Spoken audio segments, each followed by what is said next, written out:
Rapat pleno mencocokkan data jumlah surat suara, kejadian khusus, dan perolehan suara dari 6 kabupaten kota. Rapat diskorsing pada pukul 9 malam dan akan dilanjutkan Minggu siang nanti.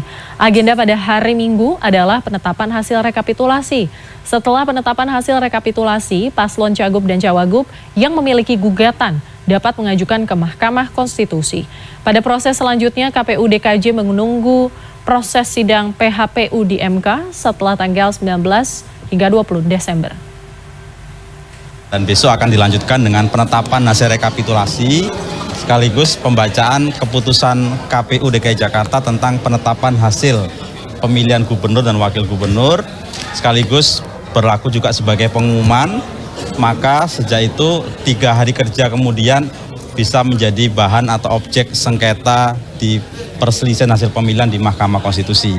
Karena itu supaya tidak terlalu malam, kami skorsing dulu untuk memberikan hak bagi pasangan calon untuk mengajukan sengketa ke Mahkamah Konstitusi, tidak terkurangi haknya.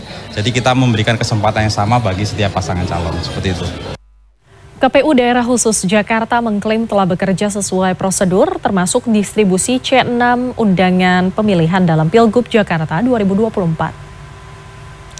Sebelumnya, tim pemenangan paslon nomor urut 1 Ridwan Kamil Suswono atau Rido menyatakan keberatan karena tingkat partisipasi pemilih yang rendah dan tidak terdistribusinya C6 atau formulir undangan pemilih.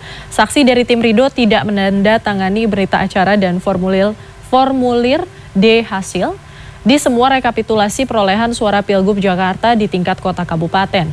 KPU DKJ menyebut formulir C6 bukanlah syarat utama untuk melakukan pencoblosan. Pemilih tetap bisa hadir menggunakan hak suaranya di TPS tanpa membawa C6.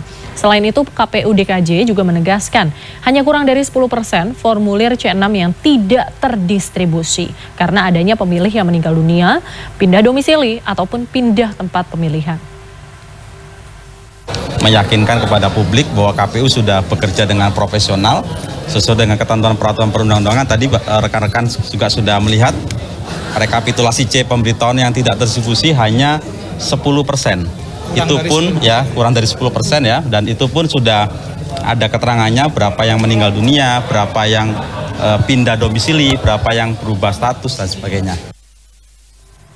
Sementara itu, KPU DKJ mengaku siap untuk menghadapi sidang PHPU di MK nanti. Pasangan calon dalam Pilkada Jakarta 2024 dapat mengajukan gugatan perselisihan hasil pemilihan ke Mahkamah Konstitusi 3 hari pasca penetapan hasil rekapitulasi suara untuk provinsi. KPU Daerah Khusus Jakarta akan mengumumkan penetapan hasil perolehan suara pada hari ini 8 Desember.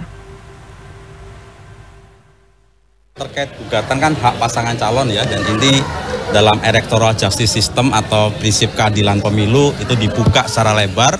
Justru kami hargai ya, daripada harus demonstrasi di tengah jalan, di depan kantor KPU, lebih konstitusional itu bersengketa di Mahkamah Konstitusi. Namun tentu MK punya hukum acara terkait dengan ketentuan berapa persen selisih hasil yang bisa diajukan ke MK, kemudian apa dasarnya, karena pada prinsipnya PHP atau perselisihan hasil pemilihan adalah selisih hasil. Kalau terkait dengan proses, sengketanya ada di Bawaslu. Tapi apapun itu kami akan hadapi dan kami akan siapkan dokumen-dokumen yang diperlukan.